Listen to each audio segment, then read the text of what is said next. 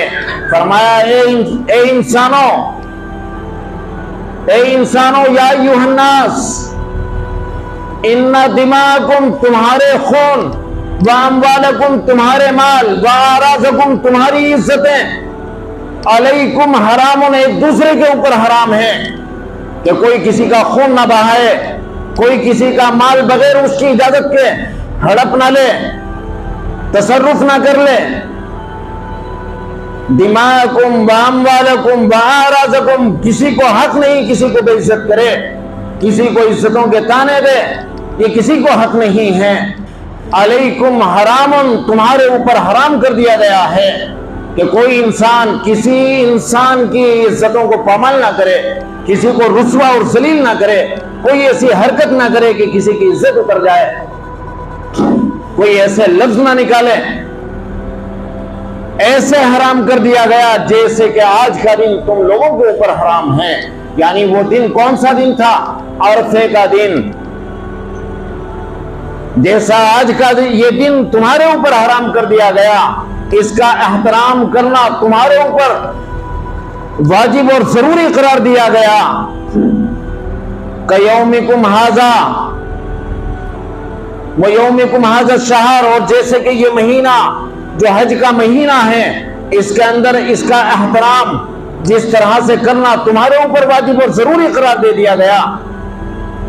کیومکم ھذا البلد، جیسا کہ اس شہر کے اندر کوئی کسی کا خون نہیں بہا سکتا، یہ حرام کر دیا گیا، نہ کسی جانور کا نہ کسی ظالم و جابر تک کا خون نہیں بہائے گا جب تک وہ حدود حرم کے اندر ہے۔ جس طرح سے یہ تمہارے اوپر حرام کر دیا گیا، قیامت تک کے لیے تمہارے مال، تمہارا خون اور تمہاری عزتیں ایک دوسرے کے اوپر حرام کر دی گئی۔ یہ تھی اسلام کی تعلیمات۔ ان تعلیمات کو آج امت مسلمہ بھلا چکی، جس کی وجہ سے آج ذلیل اور خوار ہو رہے ہیں، رسوا ہو رہے ہیں۔ آج ہم سب سے بڑے مجرم اسلام کے ہیں کہ ہم مسلمان تو ہیں۔ آج اسلام کی شکلیں جو لوگوں کے سامنے جا رہی ہیں کہ ایک مسلمان اور شرابی، ایک مسلمان جواری، ایک مسلمان قاتل، ایک مسلمان زانی، آج یہ تصویریں لوگوں کے سامنے جا رہی ہیں، اور ان ساری چیزوں کو ملا کر نام رکھ دیا گیا یہ مسلمان دہشت گرد ہوتا ہے۔ اس نے کبھی اخلاق نبوی پیش نہیں کی ہے لوگوں کے سامنے، اس کی زندگیوں سے اسلام نمایاں نہیں ہوا، ایمان اس کی زبان کے اوپر نہیں ظاہر ہوا، اس کی زندگیوں سے ایمان کے جنازے نکلے، اسلام کے جنازے نکلے۔ یہ اتنا بڑا مجرم ہے۔ فرمایا وَمَن يَعْصِ اللَّهَ وَرَسُولَهُ فَقَدْ ضَلَّ ضَلَالًا مُبِينًا، اور ایک جگہ فرمایا وَمَن يَعْصِ اللَّهَ وَرَسُولَهُ، جو اللہ اور رسول کو، رسول کی اطاعت نہیں کرے گا، نافرمانی کرے گا، بغاوتیں کرے گا، فرمایا کہ اس نے خود ہی اپنی ہلاکت کا بار اپنے اوپر اٹھا لیا ہے۔ لن یضر اللہ شیئا، اس نے اللہ کا کوئی نقصان نہیں کیا، اس نے اپنا نقصان کیا۔ آج ہم اپنا نقصان کیے ہوئے بیٹھے ہوئے ہیں، اور اگر ہمیں اس نقصان کی تلافی کرنی ہے، پھر وہی عزتیں چاہیے، تو اگر حضرت امام مالک نبر اللہ مرقدہ کے دیار کے اندر جائیں اور ان کی زبانی سنیں تو یہ ہیں وہ الفاظ لَن يُصْلِحَ آخِرِ هَذِهِ الْأُمَّةِ إِلَّا بِمَا صَلُحَ بِأَوَّلِهَا، کہ اس امت کے آخر کے بگاڑ کی اصلاح اس وقت تک ممکن نہیں جب تک کہ یہ قرون اولیٰ کے مسلمانوں کی زندگی کے طرز حیات کے اوپر زندگی نہ گزارے۔ دعا کیجئے اللہ تبارک و تعالی ہم سب کو عمل کرنے کی توفیق عطا فرمائے۔ وآخر دعوانا ان الحمد للہ رب العالمین۔